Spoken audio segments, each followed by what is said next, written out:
being here, I jumped 2 sessions to be here.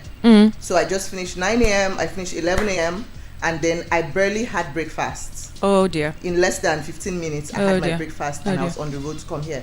So we spent between 30 to 45 minutes here. The same time I come on radio to answer most of these questions that people ask is the same time I will have in-depth one-on-one conversation with somebody going through trauma. Yes. And I am more solution focused.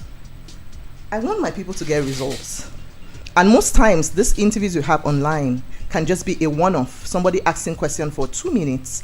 You don't get the kind of support you need in 2 minutes. You don't get the clarity you need in 2 minutes. So for me right now, having done this for years, right? Yes. I feel like it is not, I'm not maximizing my time as I should, right? So what I do a lot of times is when I get this kind of calls, it's not because I don't want to be here, but then I just hand it over to people that I think have more time to handle this. So it's nothing really. It's all personal to us radio people.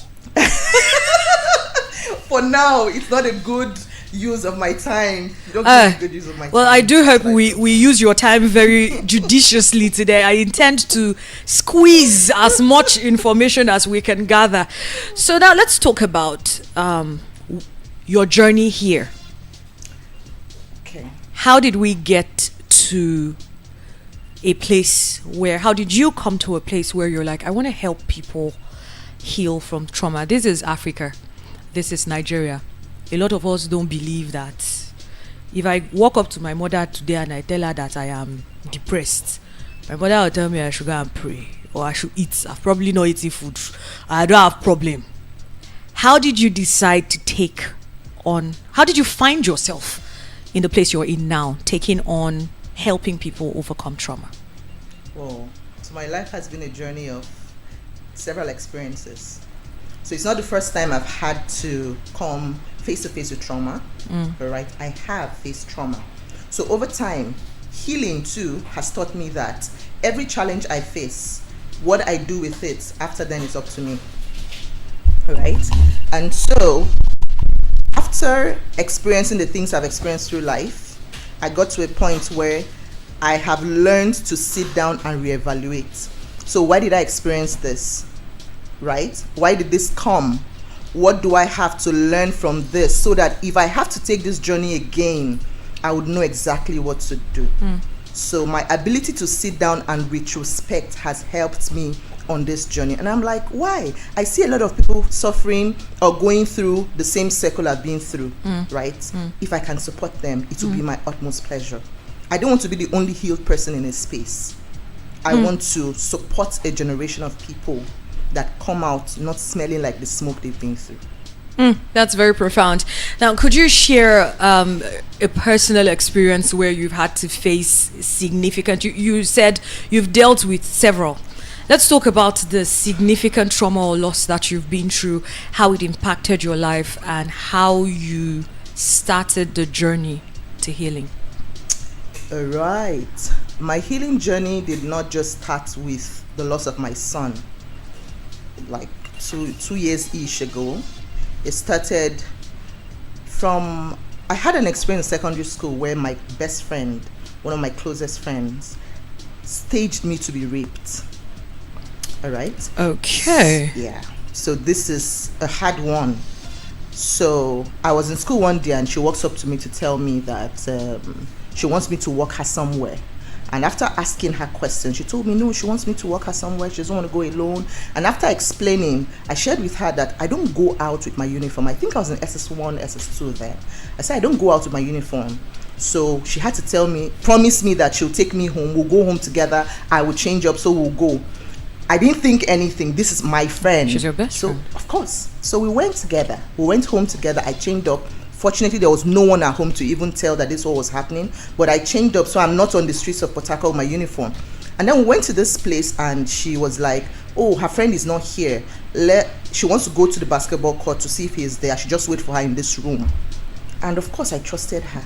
As she stepped out, a group of guys entered into the room. Yes. And the thing I can remember right now is even the fact that we were literally dragging my panties.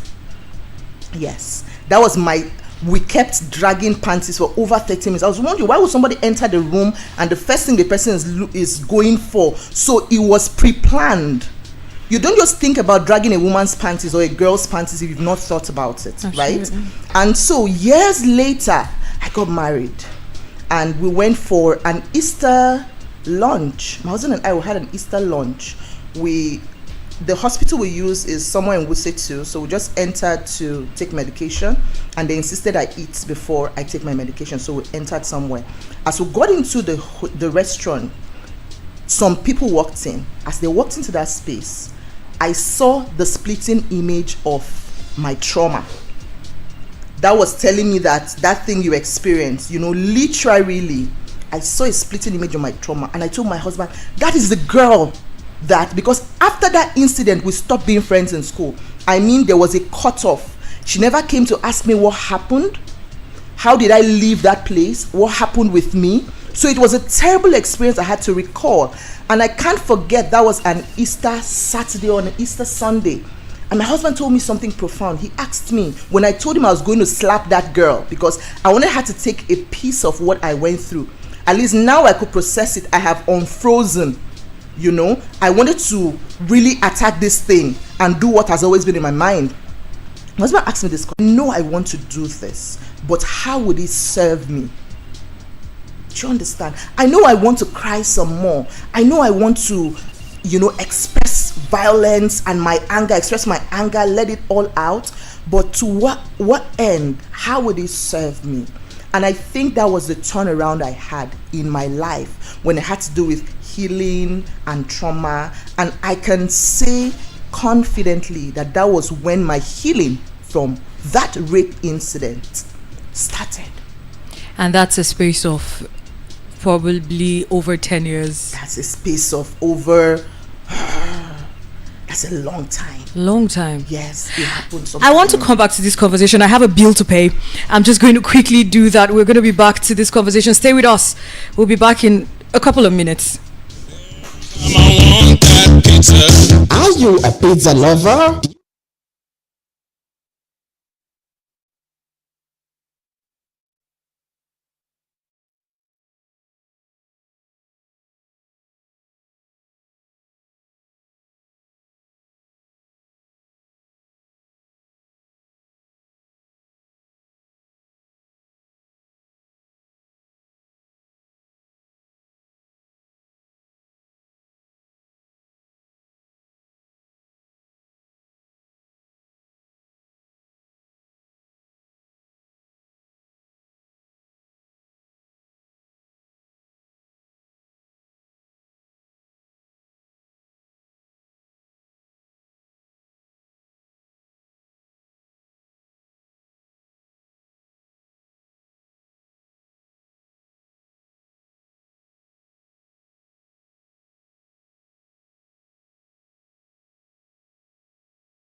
And loss and rising from the ashes. I have with me Priscilla Ogunu. She is the counselor and she is a psychotherapist.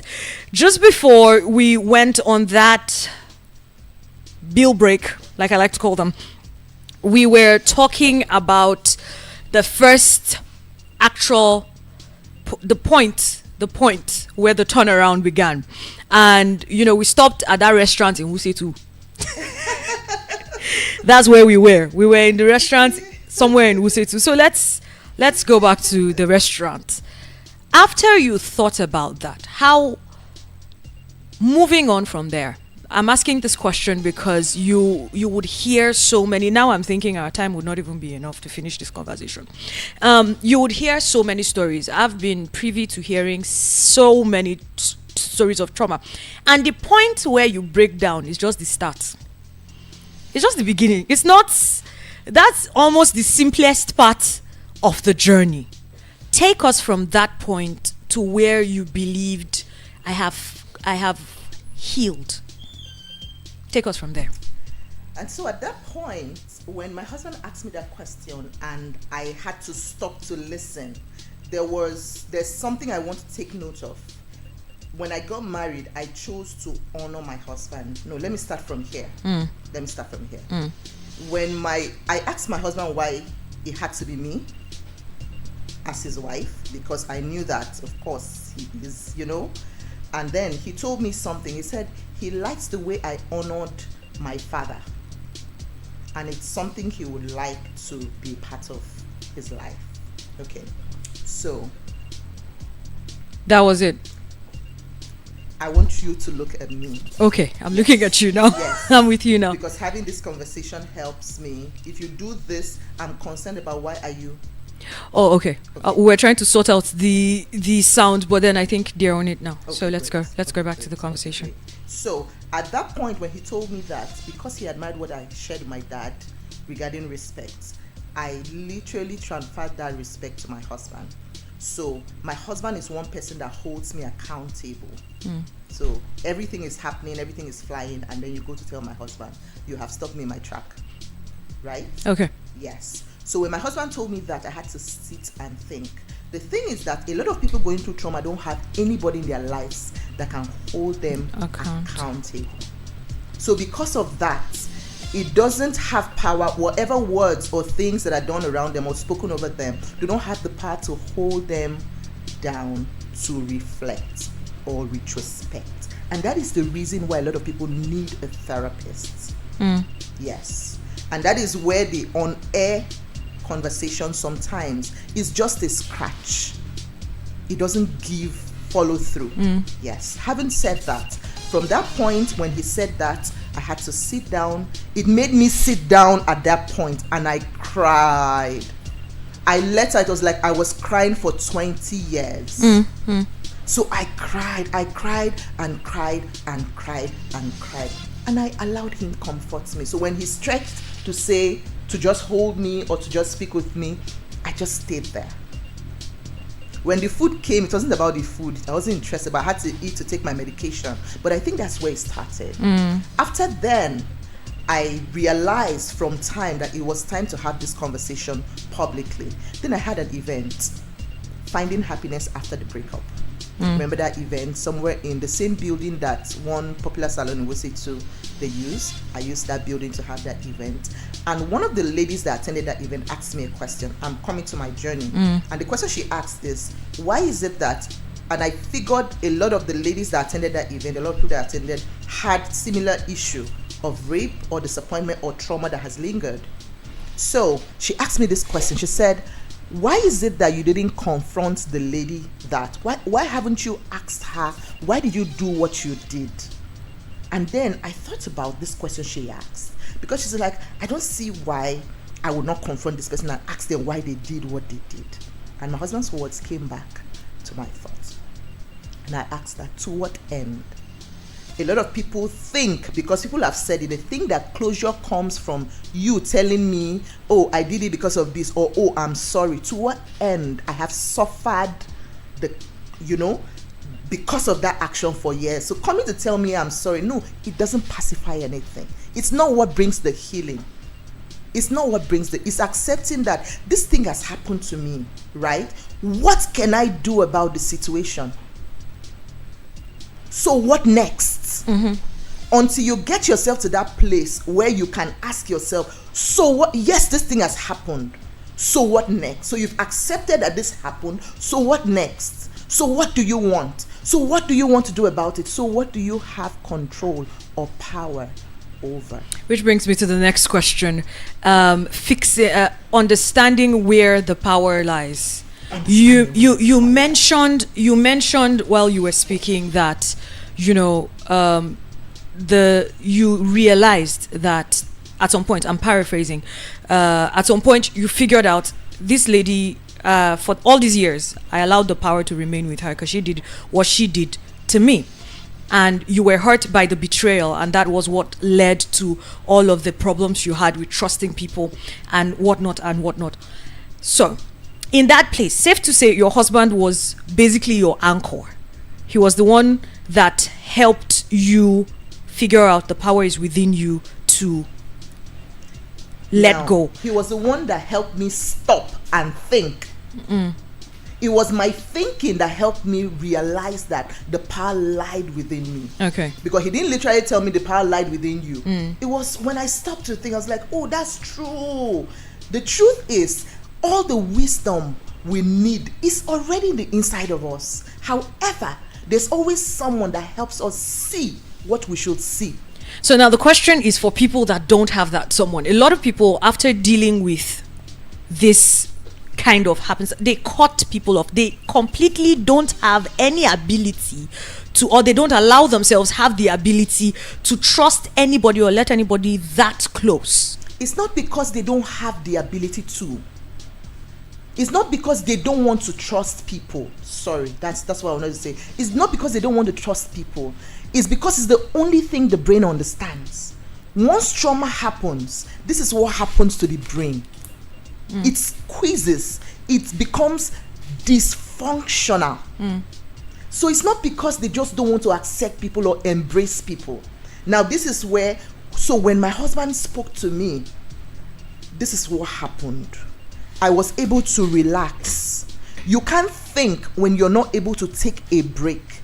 So one profound thing I shared during my 11 to 12 session this morning with the person, the client I had, was that I told her when she's being confronted with confrontation, when she's being met with confrontation, it's important that she can consider taking a break or holding on or taking a pause.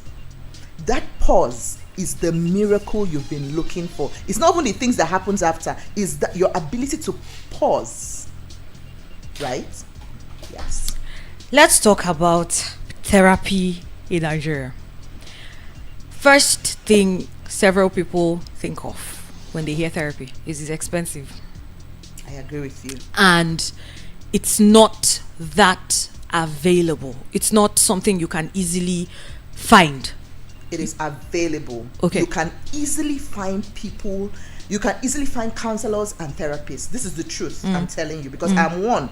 In fact, when I became a counselor, I've done counseling for like 10 years, well over 10 years. I started becoming really serious to stay here, consolidate, like 6-7 years ago, right? And then from when I said, oh, this is what I want to be, relationship and marriage as my career path, I realized that there were 1 million other counselors in this very present Abuja. Okay. And the market was even oversaturated. Okay. Yes. So it is not the counselor's problem. We don't have a problem of shots. You're not short. We're not short on counselors and therapists. We're short on people being ready and prepared to follow the process. The costs of therapy. There are people that do therapy free of charge. There are people that do counseling free of charge. I'm not one. All right? Yes. I said I'm not one because I know where I'm coming from. I know that this year alone, I have spent over 3 million naira, for instance, in what I do. I mean, just getting more information and so on. I'm not here to play. I'm here to support people until they heal. So I'm not here to just give suggestion and no. So that is where I say I had moved a little beyond that point. So if I'm going to keep investing to do this, then it should both pay my bill. It's what I do for a living. I even consult for counselors. I support counselors to be amazing or better counselors. I support counselors to monetize. So this is just a part of it. But I'm trying to say that, one, it's not shortage of counselors, right? Number two, it's not because they're not readily available, because I see a lot of free people, you understand, are ready to counsel. But the truth is, a lot of people are not ready to commit. They're not ready to be told what to do. They just want people that will be there. I want to use this outrightly, right? So somebody comes to say, oh, I have this challenge. Oh, this is off the books, but when it comes to say, oh, I am abusing my boyfriend. I've been abusing my boyfriend for 3 years. We've dated for 6 years, but for 3 years, every time we have issues, I keep hitting him, I keep doing this, I keep doing that. And then recently I did so and so, and he doesn't want to speak to me again. This is an example. And he doesn't want to speak to me again. What do you think I should do? There's already an issue. And they just want me to give you over the hook. Whatever I tell you right now, because you're not in a session with me, you just go and do what you want to do in your mind. Do you understand? You want me to always be here to speak to you or to listen to you through, but you're not ready to accept suggestions that your mind tells you that is the truth. So it is a waste of the counselor's time to keep doing this, going through this circle with you, but you still not listen. You still do what is in your mind. And the reason why a lot of them don't get the result, a lot of these counselors don't get the results that they want from their clients, is because there's no commitment. So you can't imagine using $3,000, for example, to have to book for a month therapy session, and then you don't follow through. And see, tell me, how do you do that? You know how many Brazilian hair that will cost you. You know how many designer clothes. Do you get me now? And so every time you want to go for a session, you are ready. Do you understand me? So my doing this is just, no, I want solution. So my question is, how do I give my client the solution or the support that they deserve? That is where my strategies come in. So it's not shortage of counselors. It's the fact that even when they talk sometimes, because it seems like there's nothing at stake with the client does not follow through. And you can't really say you're a counselor except there's results. So it's a shortage of results. And that is the what's the name? That is the problem of, it is from both the client and then the counselor. What role does self-care play in healing from trauma and loss? And I would appreciate it if you can enlighten us on how you have prioritized self-care, witness its significance in maybe your life or in someone else's life. Okay, amazing. So the last 1 year, from all of what I do, the last 1 year, sometime in March, I went to see my friend in the clinic, the hospital we use. And when I went there, we were with her in the hospital, very nice place. While we were talking, the Holy Spirit just ministered to me. So I am Christian first. He just told me that I just had this leading in my inside that you need this. So we're telling my friend, you see, girl, if they had told you come and rest, you would not rest now. But now you're in the hospital and it was an emergency and you have to stay here for days. If they had told you you could rest and life will still go on, your kids will not die, do you understand me? You would have refused. But see what has happened. And just then I realized that it is not just about talking self-care alone. It's about implementing. And so I promised myself that I was going to go on a break from the family. I'll put everything in place, get the support I need to ensure that I could leave my children, and the house unattended to, and my job and stuff. And just while I was preparing to go on that break, the Lord said, do you know that there are a lot of women just like you that need this self-care, right? And I was like, what do you want me to do now? He said, call other women to join to go for this. So I told myself, okay, if 10 people signify that they'll join me, right, we'll do this together. So that was when I started our women's retreat, women only, where they come and talk everything family and everything that's been causing trauma for them, and then we rest. Well, that self-care, just that action alone has not just healed me, but a lot of women with me in the space of 6 months. I'm giving you a typical example. Another example is travel. We talk about self-care. Women are like, no, I can't. What will happen if I'm not in the house, if I'm not in the family? I have traveled for short breaks a couple of times. Me alone. Sometimes alone in just my hotel room, my thoughts, I will sleep till I'm satisfied, and then I will think, what next can I do to? But that change of environment alone reminds me that, Priscilla, you are priority. All right? I'm sharing with you the role that self-care plays. On Saturday, very often, I go for my massage. It is part of my exhaling from.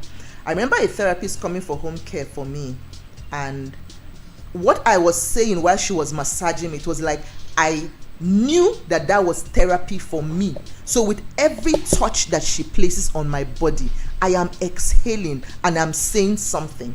I'm saying with every touch she has on my body, I begin to feel more rested in my body.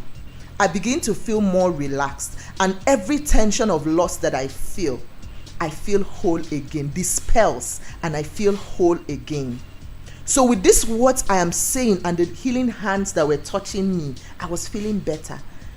After our session, she told me, so she said, Ma, did you just experience, oh my goodness, I just learned from what you are saying.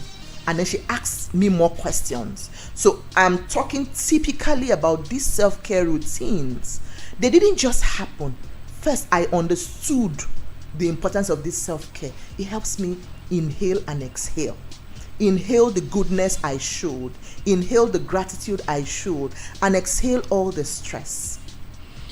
Some people would want to know if have you always been your whole life someone who looks out for others? You went out of your way, became very vulnerable, wrote a book about your journey. How did you get there? Were you just thinking, okay, I need to help other people out of this? Did you just come out of a place of, is it something you ever thought you were going to do in your life?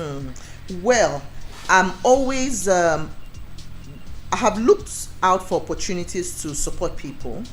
However, I got to a point in my life in this marriage and relationship thing that I didn't want the people thing, because, if there's something I enjoy, let me just enjoy it and have my peace. Because a lot of times you know that people cannot destroy what they don't know about, right? So that part of helping people fix theirs, no, I was not interested in. Especially after I lost my son. After I lost my son, I was already a counselor. I lost it. This is about 2 years ago. I lost it. I was like, God, I'm not doing again.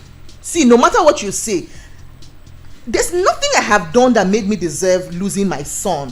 Do you understand that? So this, this thing we're doing, I'm not doing again, right? So I was not ready to, let me sit down. Let me think of how will this loss make me help other people. For what?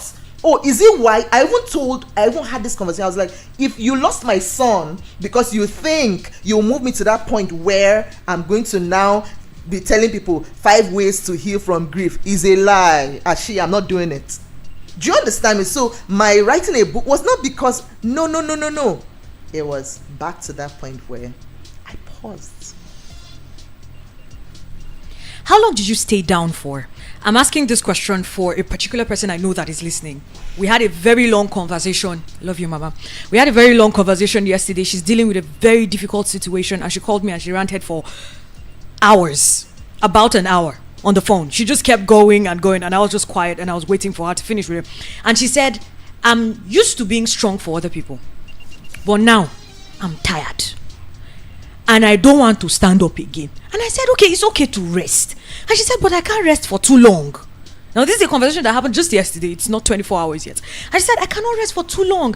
We have to do this. We have to do that. In the next 2 weeks, we're going to be celebrating that.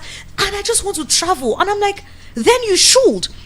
How long is enough? Because now I am a big reader. I've read several books, and I think it's common knowledge for readers that you know that there are some books when you finish reading, you're like, I shouldn't have read this book because I don't know what you're writing about. Some people will tell you can take as much time as you are and stay down. But I do know there's a place for getting up, because if you stay down too long, you wouldn't know how to get up again. True. How long did you stay down after you lost your son? And what were the things through it? Because I do know I've experienced loss, with loss and hitting rock bottom, there are stages. It's not like you'll be like, oh, this is stage 1, like you're playing a game, but your body goes through it. Your being don't goes trust through those it. stages. You see those stages they talk about? Please forget those stages, right? Those stages of you're going to forget it. Yeah, they'll say you have to deal with anger first. Then after anger, you move to the stage of regret. After regret, these things are they actually relatable with real life experiences? This is the reason why I had to go for grief and bereavement therapy. Like, I am a certified grief and bereavement specialist. Okay. Do you understand? Okay. Yes. So I'm putting this information side by side, and I'm seeing some of them and I'm flinging them out of the window like, Absolutely. guy, out of here, right? Because it is just theory. Now, the fact that somebody experienced it and said, before coming here, somebody sent me a message to say that the pain was still, she lost somebody. Yeah, she's gone through loss. Now you see how I changed my tone. Like, loss is crazy. Oh, yeah, it's absolutely right. Absolutely. So, when you're talking about loss, it's not just about what people say.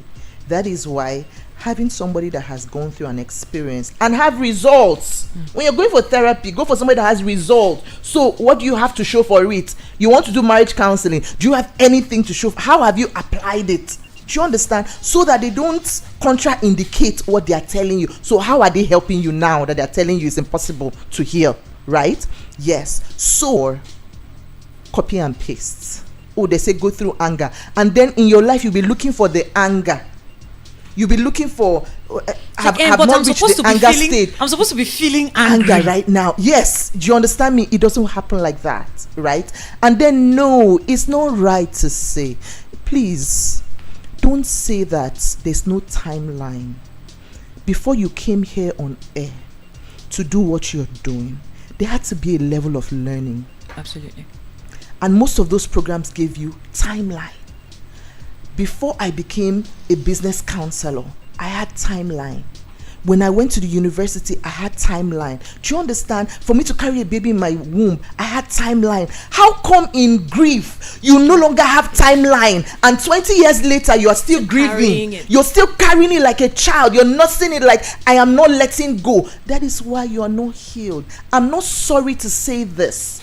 The reason is because you're not ready to let it go. So yes, there is timeline. However, when I started, I didn't know there was timeline.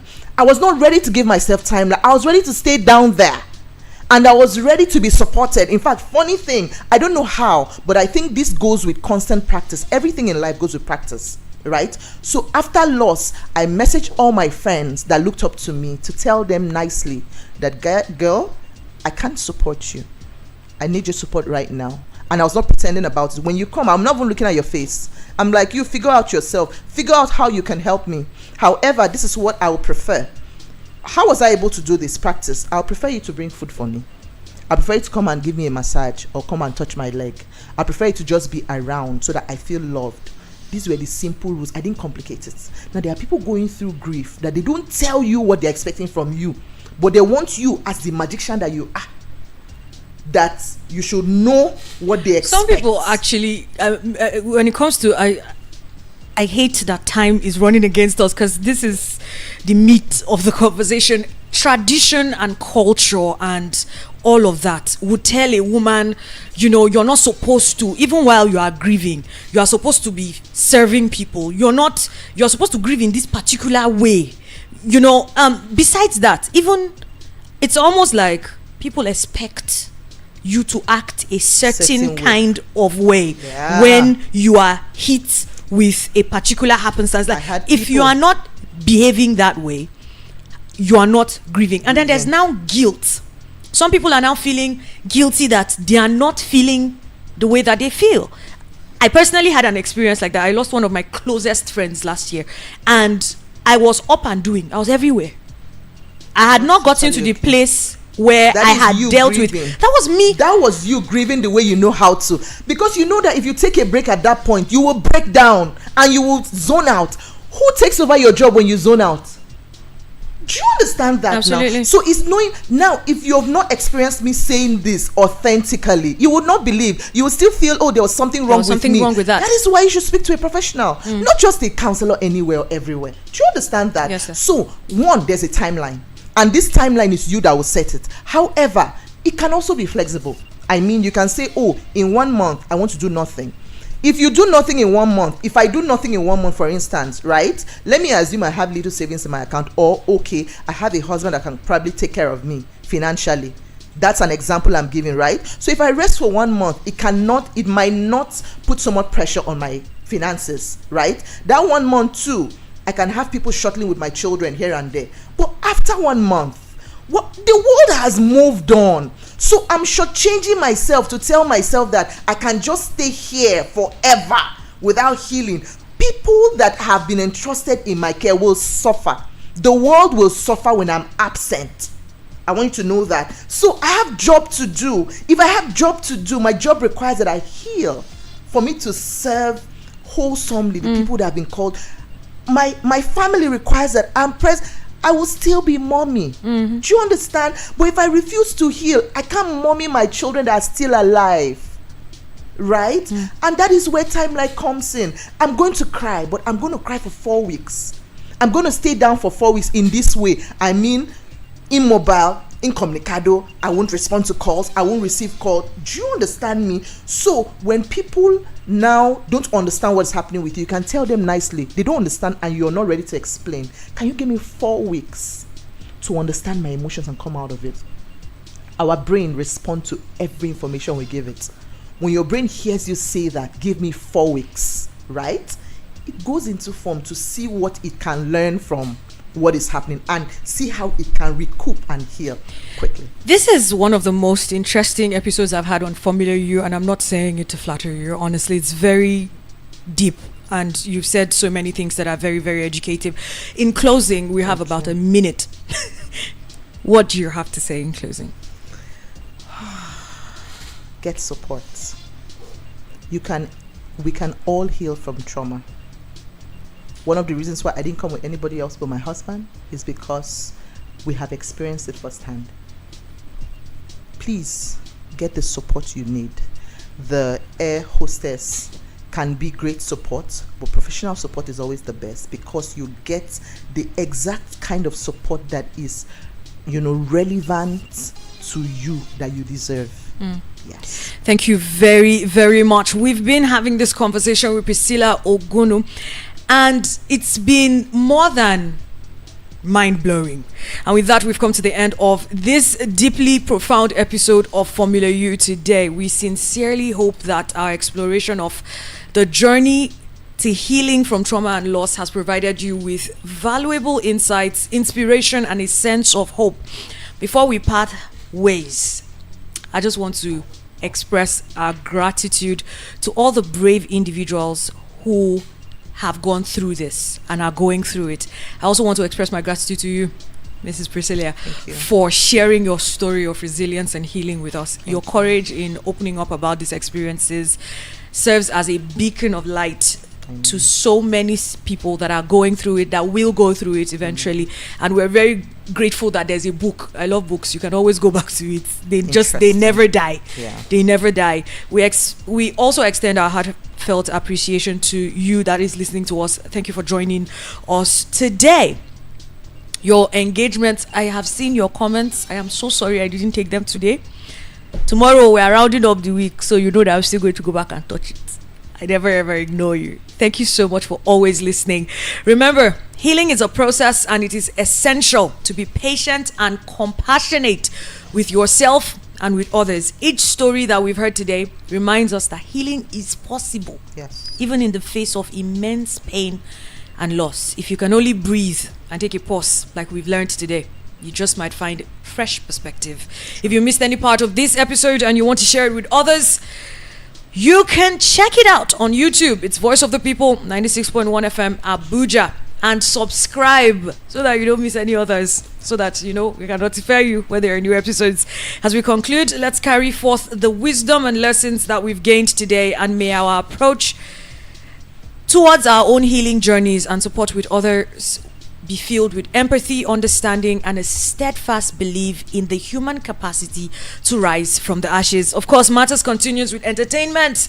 So many things happening in the world of entertainment today. I cannot wait to share with you some of the things. We have fresh song releases as well. Stay tuned. Don't go anywhere. Afternoon.